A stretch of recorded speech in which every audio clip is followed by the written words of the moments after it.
जय माता दी। आज हम बताने जा रहे हैं दुर्गा सप्तशती का 5वां अध्याय। देवताओं द्वारा देवी की स्तुति। चंड मुंड के मुख से अंबिका के रूप की प्रशंसा सुनकर शुंभ का उनके पास दूत भेजना और दूत का निराश लौटना। सर्वमंगल मंगले शिवे सर्वार्थ साधिके शरण्ये त्र्यंबके गौरी नारायणी नमोस्तुते। जय माता रानी। ओम। इससे उत्तर चरित के रुद्र ऋषि हैं। महासरस्वती देवता है, अनुष्टुप छंद है, भीमा शक्ति है, ब्राह्मणी बीज है, सूर तत्व है और सामवेद स्वरूप है। महासरस्वती की प्रसन्नता के लिए उत्तर चरित के पाठ में इसका विनियोग किया जाता है, जो अपने कर कमलों में घंटा, शूल, हल, शंख, मूसल, चक्र, धनुष और बाण धारण करती हैं। शरद ऋतु के शोभा संपन्न चंद्रमा के समान जिनकी मनोहर कांति है, जो तीनों लोकों की आधारभूता और शुंभ आदि दैत्यों का नाश करने वाली है, तथा गौरी के शरीर से जिनका प्राकट हुआ है, उन महासरस्वती देवी का मैं निरंतर भजन करता हूँ। ऋषि कहते हैं, पूर्व काल में शुंभ और निशुंभ नामक असुरों ने अपने बल के घमंड में आकर सचिपति इंद्र के हाथ से तीनों लोकों का राज्य और यज्ञ भाग छीन लिए। वे ही दोनों सूर्य, चंद्रमा, कुबेर, यम और वरुण के अधिकार का भी उपयोग करने लगे। वायु और अग्नि का कार्य भी वे ही करने लगे। उन दोनों ने सब देवताओं को अपमानित, राजभ्रष्ट, पराजित तथा अधिकारहीन करके स्वर्ग से निकाल दिया। उन दोनों महान असुरों से तिरस्कृत देवताओं ने अपराजिता देवी का स्मरण किया और सोचा, जगदम्बा ने हम लोगों को वर दिया था कि आपत्ति काल में स्मरण करने पर मैं तुम्हारी सब आपत्तियों को तत्काल नष्ट कर दूंगी, आपत्तियों का तत्काल नाश कर दूंगी। यह विचार कर देवता गिरिराज हिमालय पर गए और वहां भगवती विष्णु माया की स्तुति करने लगे। देवता बोले, देवी को नमस्कार है, महादेवी शिवा को सर्वदा नमस्कार है, प्रकृति एवं भद्रा को प्रणाम है। हम लोग नियम पूर्वक जगदम्बा को नमस्कार करते हैं, रुद्रा को नमस्कार है, नित्या, गौरी एवं धात्री को बारंबार नमस्कार है, ज्योत्सनामयी, चंद्र रूपिणी एवं सुख स्वरूपा देवी को सतत प्रणाम है। शरणागतों का कल्याण करने वाली वृद्धि एवं सिद्धि स्वरूपा देवी को हम बारंबार नमस्कार करते हैं। नैऋति, राक्षसों की लक्ष्मी, राजाओं की लक्ष्मी तथा सर्वाणी शिवपत्नी स्वरूपा आप जगदम्बा को बार बार नमस्कार है। दुर्गा, दुर्गपारा, दुर्गम संकट से पार उतारने वाली, सारा सबकी यानी कि सबकी सारभूता, सर्व कारिणी, ख्याति, कृष्णा और धूम्रा देवी को नमस्कार है। अत्यंत सौम्य तथा अत्यंत रौद्रूपा देवी को हम नमस्कार करते हैं, उन्हें हमारा बारंबार प्रणाम है। जगत की आधारभूता कृति देवी को बारंबार नमस्कार है। जो देवी सब प्राणियों में विष्णु माया के नाम से कही जाती है, उनको नमस्कार, उनको नमस्कार, उनको बारंबार नमस्कार है। जो देवी सब प्राणियों में चेतना कहलाती है, उनको नमस्कार, उनको नमस्कार, उनको बारंबार नमस्कार है। जो देवी सब प्राणियों में बुद्धि रूप से स्थित हैं, उनको नमस्कार, उनको नमस्कार, उनको बारंबार नमस्कार है। जो देवी सब प्राणियों में निद्रा रूप से स्थित हैं, उनको नमस्कार, उनको नमस्कार, उनको बारंबार नमस्कार है। जो देवी सब प्राणियों में क्षुधा रूप से स्थित हैं, उनको नमस्कार, उनको नमस्कार, उनको बारंबार नमस्कार है। जो देवी सब प्राणियों में छाया रूप से स्थित हैं, उनको नमस्कार, उनको नमस्कार, उनको बारंबार नमस्कार है। जो देवी सब प्राणियों में शक्ति रूप से स्थित है, उनको नमस्कार, उनको नमस्कार, उनको बारंबार नमस्कार है। जो देवी सब प्राणियों में तृष्णा रूप से स्थित है, उनको नमस्कार, उनको नमस्कार, उनको बारंबार नमस्कार है। जो देवी सब प्राणियों में शांति यानी कि क्षमा रूप से स्थित है, उनको नमस्कार, उनको नमस्कार, उनको बारंबार नमस्कार है। जो देवी सब प्राणियों में जाति रूप से स्थित है, उनको नमस्कार, उनको नमस्कार, उनको बारंबार नमस्कार है। जो देवी सब प्राणियों में लज्जा रूप से स्थित है, उनको नमस्कार, उनको नमस्कार, उनको बारंबार नमस्कार है। जो देवी सब प्राणियों में शांति रूप से स्थित हैं, उनको नमस्कार, उनको नमस्कार, उनको बारंबार नमस्कार है। जो देवी सब प्राणियों में श्रद्धा रूप से स्थित हैं, उनको नमस्कार, उनको नमस्कार, उनको बारंबार नमस्कार है।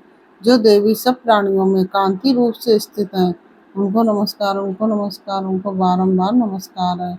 जो देवी सब प्राणियों में लक्ष्मी रूप से स्थित हैं, उनको नमस्कार, उनको नमस्कार, उनको बारंबार नमस्कार है।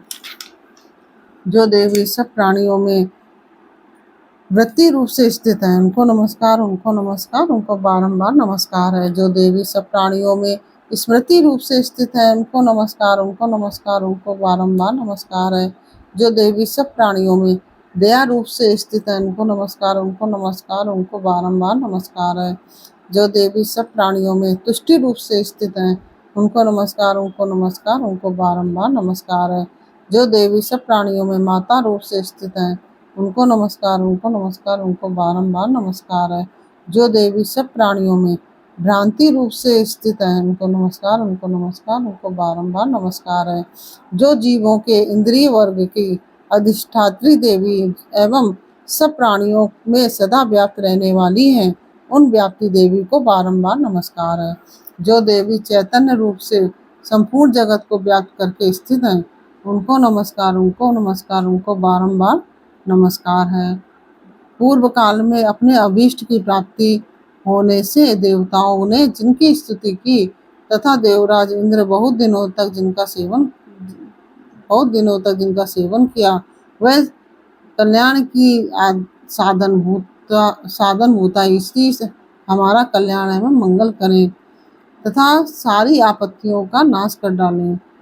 उद्दंड दैत्यों के सताए हुए हम सभी देवता जिन परमेश्वरी को इस समय नमस्कार करते हैं तथा जो भक्ति से विनम्र पुरुषों द्वारा स्मरण की जाने पर तत्काल ही संपूर्ण विपत्तियों का नाश कर डालती हैं, वे जगदम्बा हमारा संकट दूर करें।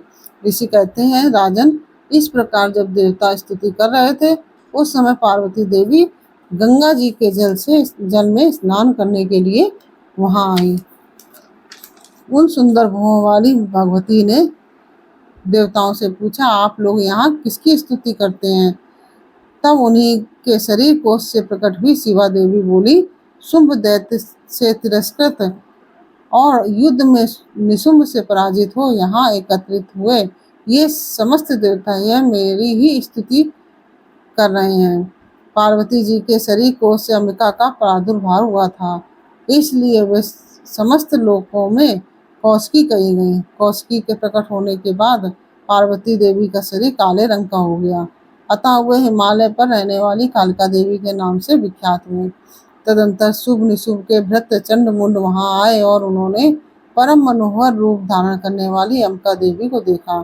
फिर वे शुंभ के पास जाकर बोले, महाराज, एक अत्यंत मनोहर सुंदरी है जो अपनी दिव्य कांति से हिमालय को प्रकाशित कर रही है।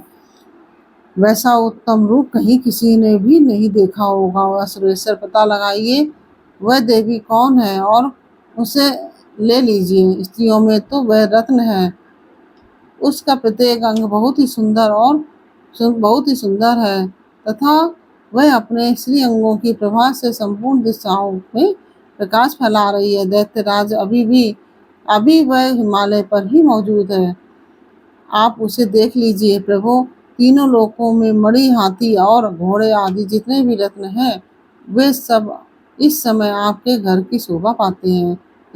हाथियों में रत्नभूत ऐरावत, यह परिजात का वृक्ष और यह उच्चैश्रवा घोड़ा, यह सब आपने इंद्र से ले लिया है। हंसों से जुटा हुआ यह विमान भी आपके आंगन की शोभा पाता है। यह रत्नभूत अद्भुत विमान जो पहले ब्रह्मा जी के पास था, अब आपके यहाँ लाया गया है। यह महापद्म नामक निधि आप कुबेर से छीन लाए हैं। समुद्र ने भी आपको किंजलकनी नाम की माला भेंट की है। किंजलकनी नाम की माला भेंट की है जो केसरों से सुशोभित है और जिसके कमल कभी कुमलाते नहीं है। सुवर्ण की वर्षा करने वाला वरुण का छत्र भी आपके घर की शोभा पाता है तथा यह श्रेष्ठ रत्न जो पहले प्रजापति के अधिकार में था, अब आपके पास मौजूद है। दैत्योसर मृत्यु की उत्क्रांतिदा नाम वाली शक्ति भी आपने छीन ली है तथा वरुण का पास और समुद्र में होने वाले सब प्रकार के रत्न आपके भाई निशुंभ के अधिकार में हैं। अग्नि ने भी स्वतः शुद्ध किए हुए 2 वस्त्र आपकी सेवा में समर्पित किए हैं। दैत्यराज, इस प्रकार सभी रत्न आपने एकत्रित कर लिए हैं। फिर जो ये स्त्रियों में रत्नभूत कल्याणमयी देवी है, इसे आप क्यों नहीं अपने अधिकार में ले लेते? ऋषि कहते हैं, चंड मुंड का यह वचन सुनकर शुंभ ने महादैत्य सुग्रीव को दूत बनाकर देवी के पास भेजा और कहा, तुम मेरी आज्ञा से उसके सामने ये बातें कहना और ऐसा उपाय करना कि जिससे प्रसन्न होकर वह शीघ्र ही यहाँ आ जाए। वह दूत पर्वत के अत्यंत रमणीक प्रदेश में जहाँ देवी मौजूद थी गया और मधुर वाणी में कोमल वचन बोला। दूत बोला, देवी, दैत्यराज शुंभ इस समय तीनों लोकों में परमेश्वर हैं, तीनों लोकों के परमेश्वर हैं। मैं उन्हीं का भेजा हुआ दूत हूँ और यहाँ तुम्हारे ही पास आया हूँ। उनकी आज्ञा सदा सब देवता एक स्वर में मानते हैं, कोई उसका उल्लंघन नहीं कर सकता। वे संपूर्ण देवताओं को परास्त कर चुके हैं। उन्होंने तुम्हारे लिए जो संदेश दिया है उसे सुनो। संपूर्ण त्रिलोकी मेरे अधिकार में है। देवता भी मेरी आज्ञा के अधीन चलते हैं। संपूर्ण यज्ञों के भागों को मैं ही पृथक पृथक भोगता हूँ। तीनों लोगों में जितने श्रेष्ठ रत्न हैं वे सब मेरे अधिकार में हैं। देवराज इंद्र का वाहन ऐरावत जो हाथियों में रत्नों के समान है, मैंने छीन लिया है। क्षीर सागर का मंथन करने से जो अश्व रत्न उच्च प्रकट हुआ था उसे देवताओं ने मेरे पैरों पर पड़कर समर्पित किया है। सुंदरी उनके सिवा और भी जितने रत्नभूत पदार्थ देवताओं, गंधर्वों और नागों के पास थे वे सब मेरे ही पास आ गए हैं। देवी, हम लोग तुम्हें संसार की स्त्रियों में रत्न मानते हैं, अतः तुम हमारे पास आ जाओ, क्योंकि रत्नों का उपभोग करने वाले हम ही हैं।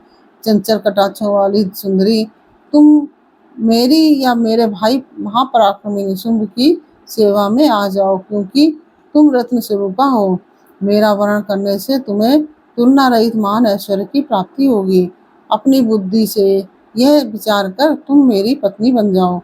ऋषि कहते हैं, दूत के यूं कहने पर कल्याणमयी भगवती दुर्गा देवी जो इस जगत को धारण करती है, मन ही मन गंभीर भाव से मुस्कुराई और इस प्रकार बोली। देवी ने कहा, दूत, तुमने सत्य कहा है, इसमें तनिक भी मिथ्या नहीं है।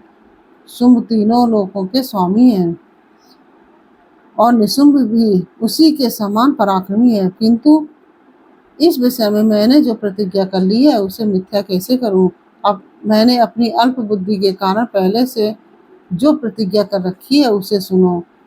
जो मुझे संसार में जीत लेगा, जो मेरे अभिमान को चूर कर देगा तथा संसार में जो मेरे समान बलवान होगा वह मेरा स्वामी होगा।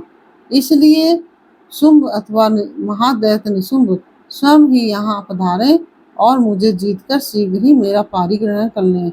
इसमें विलंब की क्या आवश्यकता है? दूत बोला, देवी, तुम घमंड में भरी हो,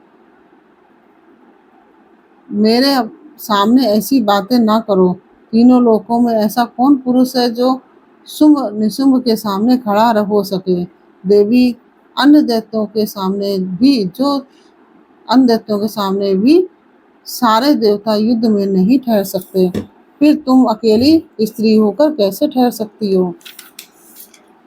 जिन शुंभ आदि दैत्यों के सामने इंद्र आदि सब देवता भी युद्ध में खड़े नहीं हुए, उनके सामने तुम स्त्री होकर कैसे जाओगी? इसलिए तुम मेरे ही कहने से शुंभ निशुंभ के पास चली चलो। ऐसा करने से तुम्हारे गौरव की रक्षा होगी, अन्यथा जब वे केस पकड़कर घसीटेंगे तब तुम्हें अपनी प्रतिष्ठा खोकर जाना पड़ेगा। देवी ने कहा, तुम्हारा कहना ठीक है। शुंभ बलवान है और निशुंभ भी बड़े पराक्रमी हैं, किंतु क्या करूं? मैंने पहले बिना सोचे समझे प्रतिज्ञा कर ली है। अतः अब तुम बताओ, मैंने तुमसे जो कहा है वह सब दैत्यराज से आदर पूर्वक कहना, फिर वे जो उचित जान पड़े करें।